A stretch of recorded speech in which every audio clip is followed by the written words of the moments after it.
All right, hello and welcome back to the channel. Today's topic is time management. How the solo podcast works is I choose a topic, today's time management, and I have a few questions written down that I respond to. And this helps it makes it makes it a lot easier for me to speak freely and get naturally more comfortable in front of the camera. So I want to use a real example. Last night I worked night shift. Okay, I didn't get home until 6:30, 7 o'clock in the morning. And then so I slept as much as I could. I ended up waking up around 1:45, just before 2 p.m. Obviously, you feel groggy at that point, and I have to get up and get ready to go to work by, I have to leave around 4:50. So I got 2 hours and 50 minutes now. So I got a couple options, right? I can get up, I can have a quick shower, I can go upstairs, I can make myself a coffee, I can go walk and help my wife go pick up the kids from school, and then we can spend some time together, and I can start making my lunch, and that's pretty much the end of it. And then I head to work, right? But instead, I don't see that as a bad option, but I know that there's an alternate option. And although there's a little bit of a time crunch, it doesn't necessarily mean that you can't fit things in. You just have to manage it correctly in order to do so. So now, as you know me, I've turned into more of an endurance athlete, and I've committed to, between 45 and 75 minutes of zone 2 cardio as I'm slowly leading up toward the BMO Marathon in May. And it's tough on work days because you're absolutely exhausted and you don't have much time. But for example, today, I woke up, I immediately just put my clothes on. Obviously, I feel a little bit groggy. It is what it is. I got everything ready to go. I went upstairs and I grabbed a half a bite of a banana and I grabbed a Nutri-Grain bar, and I started my watch and off I went. So now we're at 2 p.m. and I'm already out the door. Didn't think too much about what I was going to do. I just got out the door and I did it. So 45 minutes later, I'm back in the door. My zone 2 is pretty much done. And I know that I've learned recently that the sweet spot's between 45 minutes and 90 minutes. So I get on the stationary bike for another 15 minutes just to make sure I maximize my time in zone 2. So that gets me to 3 p.m. 3 p.m. rolls along. Obviously, I take a shower. I get myself kind of relaxed, and I go and spend some time with my kids now because they just come home from school and they don't get enough time to see dad, especially on night shift because I sleep mostly through the day. Now I'm at the point where it's around 3:30 and I got to make my lunch. I got to leave now for about 4:50. I don't have anything made. So I start making rice, and I realize that I also don't have a video set up and lined up for the timeline that I need to stick to my calendar goals of my posting schedule on YouTube. So where am I at right now? I'm actually sitting in front of the camera and I'm trying to make sure that I get content out so I can stay consistent. And now, where are we at now? We're 4:15. I got 35 minutes to get to leave for work now, but it doesn't stress me out at all. Because I know that I've managed my time correctly. And so the point of this is just the base of this story is that there's a couple paths that you can take whenever you have a bit of a time crunch. And if you make the immediate decision to manage your time in such a way that you can get almost everything done within that timeline versus wasting time, you're going to be more successful at reaching whatever goal that it is that you're looking to reach. I could have easily not done my cardio today. And yes, I could have spent a few more minutes with my kids. Maybe I could have had more time to sip and drink my coffee, or, anything else could happen. But I also would not have, reached my goals of getting into my zone 2 cardio as I'm leading toward my build up my marathon. And I also would not have carved up enough time to start to film this video and post this video so I keep consistent pressure on my goals for YouTube and my posting schedule.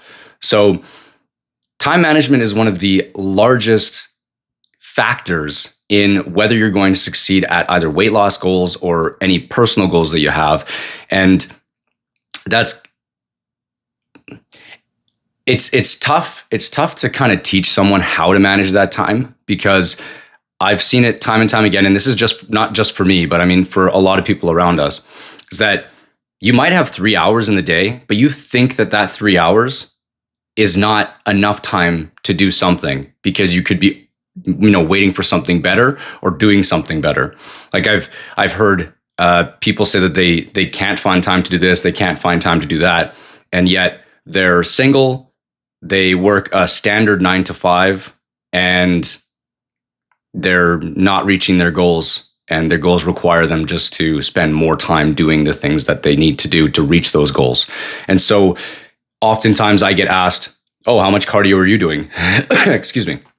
And I say I'm doing, between 40 and 60 kilometers a week of running training. I also do 2.5 hours to 3 hours of indoor rock climbing, and maybe once a week, a little bit less than that, I play a couple hours worth of tennis. But then I also spend time filming content, editing content, spending time with my family. I also work a full-time job, 48 hours a week on a 4-on 4-off schedule. And I'm able to fit all that stuff in. And a huge portion of that is because I got rid of all of my distractions. And yes, you could look at it as, well, Nicola just doesn't have any fun. But this is fun for me, right? It's all your perception. It's how you see it. So I got rid of all my distractions. And all I can do now is I have these systems in place that allow me to reach my goals, to make me, it's so hard for me to fail almost that I have to succeed because everything is set up for me. Even for content creation, this mic is always set up. I have this device behind the desk that you can't see that's set up all the time. I place it over here. It takes me 1 second to move it over there. This key light that I have shining in my face right now, it sits right there. This accent light that I have in the corner, I have the button near my toe, like it's right here, So I've created these systems that make it so difficult for me to fail that it's almost impossible for me to fail. And that's where time management, especially if you have the time. So like the week is balanced sometimes on work days, or you're sick, or you have other commitments. You got to take your kids to swimming lessons, or your wife has a dance class and you have to take care of the kids, or what, or you're single even, and you're just, your friends want to go hang out with you on the weekend. You could just say no, right? And with that time, you can start to set up systems. And with those systems, you're going to give yourself the greater advantage and the opportunity to be more successful more often. So when it comes to time management and weight loss, if you have, you would have to have an incredibly, incredibly difficult and stressful job. Like you might have to travel 4 hours, to get to work and back. And like you might not have no time. But I would say that the majority of people out there, if you can't find 30 minutes to either skip rope in your house, do like a couple burpees, do some bodyweight squats, and then take a shower and get your clothes on and go to work. If you can't find 30, 40 minutes, at least 3 times a week, I almost just don't believe you. There's no way. There's no way, because what you're doing is you're prioritizing other things over health and fitness. And if health and fitness is really something that you want to do and you want to succeed at, then you're going to have to put systems in place, and you're going to have to manage your time effectively in order to put the time in to get to the goals that you've set for yourself. I'm going to start with another question here. What mindset shifts helped you personally go from I'm too busy to actually making the time for training, running, and your health? Well, there's a couple key factors in my life, key kind of holy crap moments. So 2.5 years ago, I'd started a new job, and I was going up this gangway on a vessel. And when I got to the top of the gangway, I was absolutely out of breath. And I was like almost taking a knee to just reset my heart rate. And that was a shocker for me, because I was like, what the heck? This is whatever. Like a flight of stairs, like 2 flights of stairs. And that was the person that was training me at the time. He just was like, oh yeah, okay, so we're gonna go over here on, over to the bow of the vessel. And here I am just dying basically because I had gone up a few stairs. So there was a couple fitness things that I realized that, I was not operating as a normal person. Sure, you could be like slightly out of breath when you go up a couple flights of stairs. That's fine. But like I basically was almost VO2 maxed out by the time I got to the top of the staircase. And that for me meant that my fitness was at such a low level that I needed to change something. And those were some sparks that started flying for me. And on top of a bunch of different factors, like, self-esteem when you look in the mirror, the way that you can't play with your kids the way that you want to play with them. You hop on the tennis court after not playing for a long time and you realize you can't even play for more than 30 minutes without losing your breath, and you need to sit down for like 3 or 4 minutes just to get your breath back. These are all key factors in, what huge things I knew I needed to change, because I was spending a lot of time playing video games, and I was spending a lot of time in front of the TV, eating, just sitting, relaxing, although yes, I was with my family. But it was a big waste of time, because I was living kind of in a shadow of who I didn't want to be. And all of these small things in my life that bugged me made me so angry that I had to change. And in order to change, I needed to change the way that I was managing my time and making sure that I was putting systems in place to ultimately make all of the things that help me succeed a lot easier.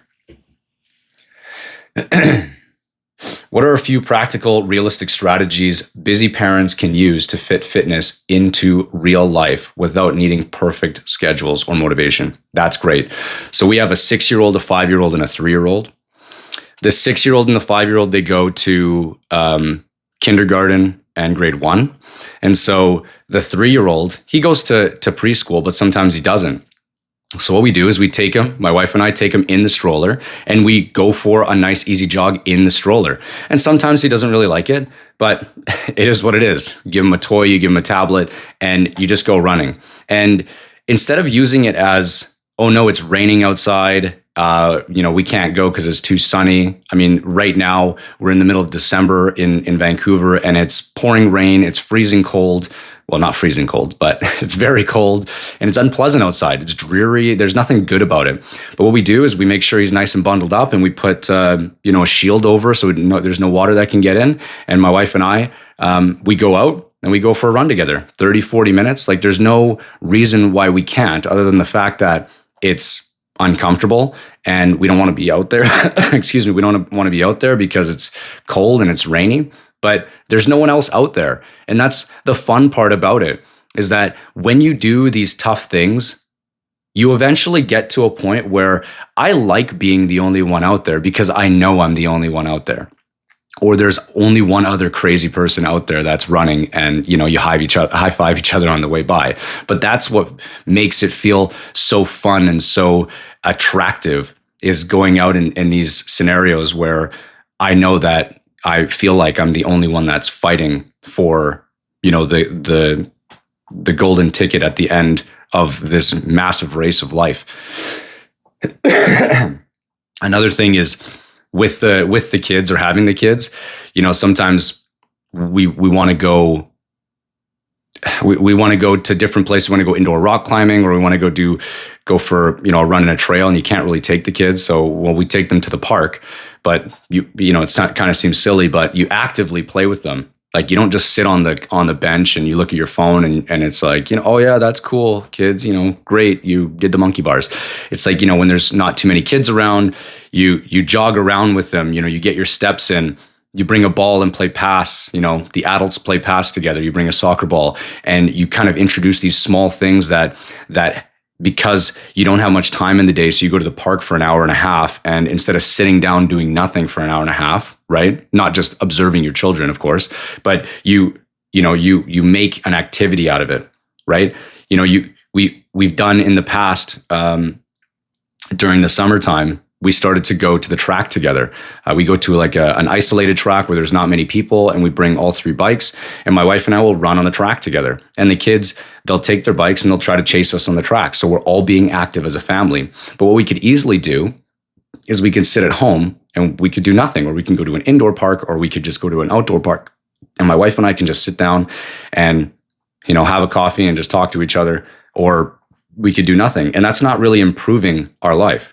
And that might be good and fun for someone, but that's not fun for us because, being fat and being uncomfortable and having a low, aerobic capacity, being super weak is not fun. So sitting down and drinking coffee, knowing that I could be improving myself, is not fun for me. Knowing that I've improved myself, I put the time in, and I've done everything that I can to better myself for tomorrow, for next week, for next year, and then sitting down and having my coffee and enjoying it, that is way more powerful than just being comfortable. Now, that's pretty much enough for this episode. If this story basically resonated with you, let me know in the comment section. And as you all know, I'm always open to anyone that wants to reach out to me. I leave my email information in the description, so you could reach out at no cost to you. And whenever I have time, I'll respond to whoever wants to reach out to me. And as a special note, I am working on building a fitness app that is going to, I think, revolutionize in a way a little bit of training, a little bit of coaching, a little bit of food logging. And I don't want to give away too much, but it's going to be extremely exciting. And I haven't built a landing page for it quite yet to start building and collecting a little bit of traction. But if you did stay this long and you are interested in knowing anything about this app, I am going to start releasing a few shorts, a few videos that are going to hint towards what this app is going to be. And I think it's really going to help a lot of people with starting their journey and maintaining their journey, because we take a lot of good things from a lot of good apps and we're starting to put them together, and it's really going to be great. And I'm really happy to work on something that is not just the work that I do outside running, at work, or just building myself up. So this is going to start building a bit of a business, and I think being able to manage my time effectively has given me the ability to get in shape, have greater relationships with my family, have greater relationships with my kids, and be significantly more productive in life, and ultimately give me the opportunity to start working on this business venture with a really good friend of mine. And I think it's going to be a great success, hopefully. But that's all for today's episode. I appreciate you once again taking the time to hang out with me, listen to what I have to say, and hopefully watch my journey grow as I continue to push my limits on consistency and execution, and building my brand as a content creator. Thanks so much once again, and we'll see you at the next one.